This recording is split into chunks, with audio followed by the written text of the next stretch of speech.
Hello and welcome to the Whirly Bloke channel. Today I'm taking a look at this CineEye HD CineWhoop from GEPRC.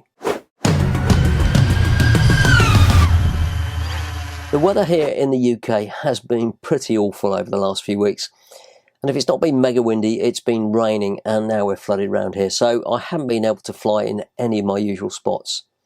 So now's a great time to take a look at this new CineWhoop from GEPRC. Now, I've always liked the quads GEPRC produce. Their quality control is great and the build quality is excellent. The GEPRC CinePro 4K that I reviewed last year was one of my favourite sub 250 gram CineWhoop style quads. And this CineEye uses some of the same materials that the CinePro uses. The frame and the ducts are made from similar high quality polycarbonate, which is light but very tough, so it'll stand up to quite a few crashes. And as you'll see from the video flying around the office this evening on 3S, I hit the walls and the chairs pretty hard, and there's no damage or cracks on this body. It's really very good.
Unlike the CinePro, this CineEye is specifically designed to be used indoors.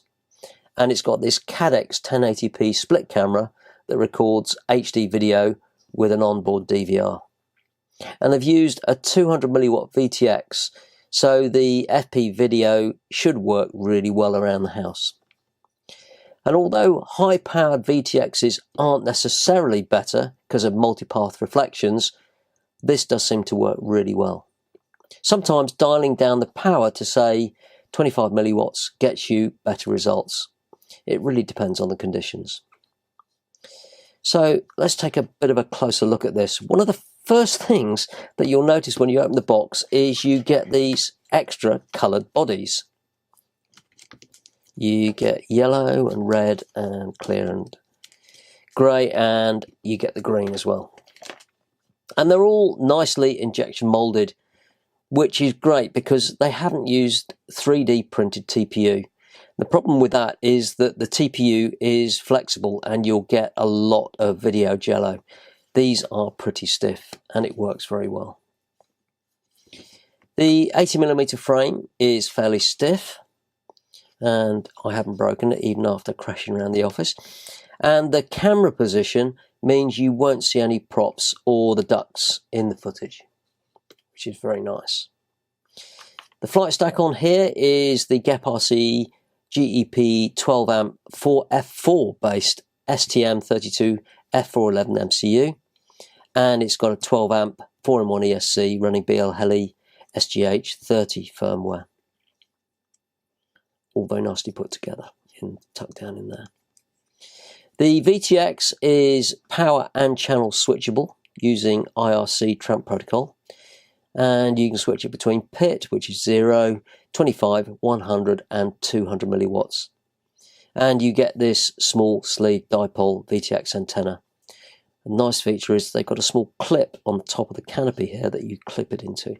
It's a nice touch. And as you'll see from the DVR footage, this VTX on 25 milliwatts is working extremely well around the office.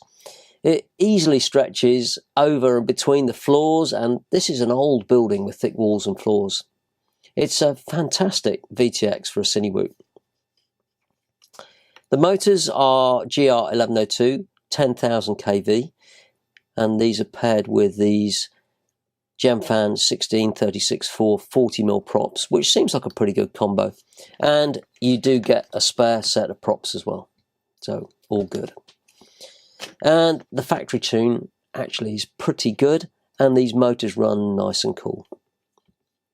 Now, the best part of this is the Caddx Baby Turtle V2 camera.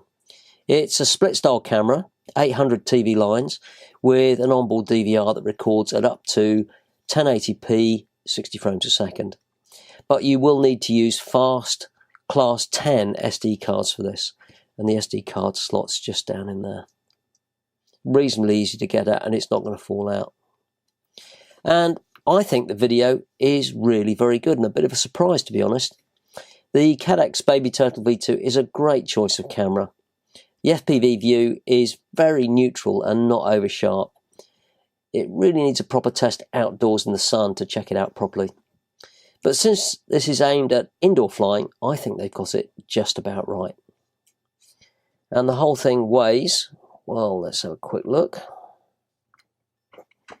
So we have got 53.2 grams, and let's put this 300 milliamp 3S HV LiPo on there. So that takes it to 78 grams, just over. So flying it around indoors is going to be relatively safe. You're not going to cause any damage. It's a fairly punchy performer on 3S, but you get great throttle control.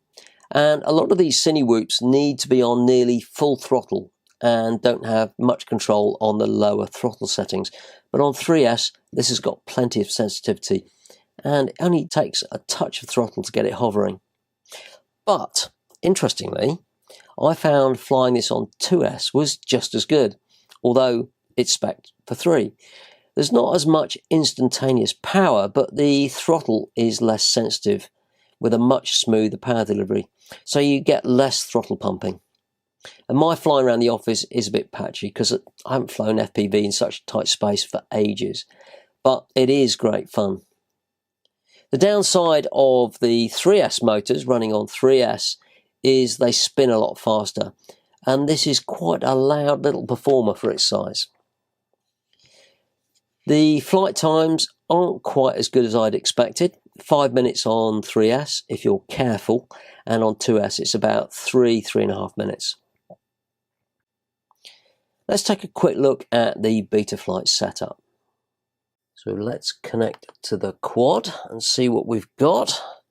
Let's get that leveled out. Reset the Z-axis and calibrate the accelerometer. Okay, so I have changed a few things in here, but most of these are stock. So let's have a quick look here. We've got UART1, which is for the VTX power switching, IRC tramp protocol, and UART2 is being used for the receiver. The option I chose was with the external XM Plus configuration. Let's have a look. We got props out, D-Shot 600. Let's have a look here. What else have we got? These are all standard settings, haven't changed anything. Craft name. I turned air mode permanently off. I turn that on in the modes. And then the beeper configuration is just to beep on everything. This doesn't have a built-in beeper, but it does use the motors in the normal D-Shot way. Power and battery. This is all standard stuff. Nothing changed. PID tuning. Now, I flew this completely on the standard PIDs and rates. Didn't change anything. And it seemed to do pretty good. One thing you will need to do, though, is the receiver doesn't power up on USB. So you will need to connect a battery to check your receiver. I'm using AUX 12 for the RSSI. Because it's an XM+, there's no telemetry, but you get the direct RSSI signal on AUX 12 with the firmware that's flashed on there. So look at the modes. So these are my standard modes that I set up. Got an arm switch, angle and horizon. Hardly ever use those these days. Beeper air mode I have when it's set to acro, so that it turns on when I'm just flying in acro. Tend to arm in angle just for safety, and flip over after crash, which is turtle mode. That's it, nothing else changed. Motors, nothing to do there. OSD I have got configured for the way I like it. So I have the RSSI up in the top left hand corner, craft name here, warnings right in the middle, then I put the voltage down the right hand side, current draw, and timer 2 on there. That's the one that is timing when the quad is armed. Anything else on there? No, I've got the large fonts loaded. If you want to do that, that's pretty simple. You just select the font that you want. I go for extra large, click upload. There we go. And then it will reboot. So let's reconnect. And let's have a look in CLI. Let's have a look at the version we're running. So this is the Maytech F411 target, and we are running Beta Flight 3.5.7. That's straight what's out of the box. And it flies pretty good. In fact, it flies really well. So I may upgrade this to 4.1.1, but for the moment I'm just going to leave it as it is.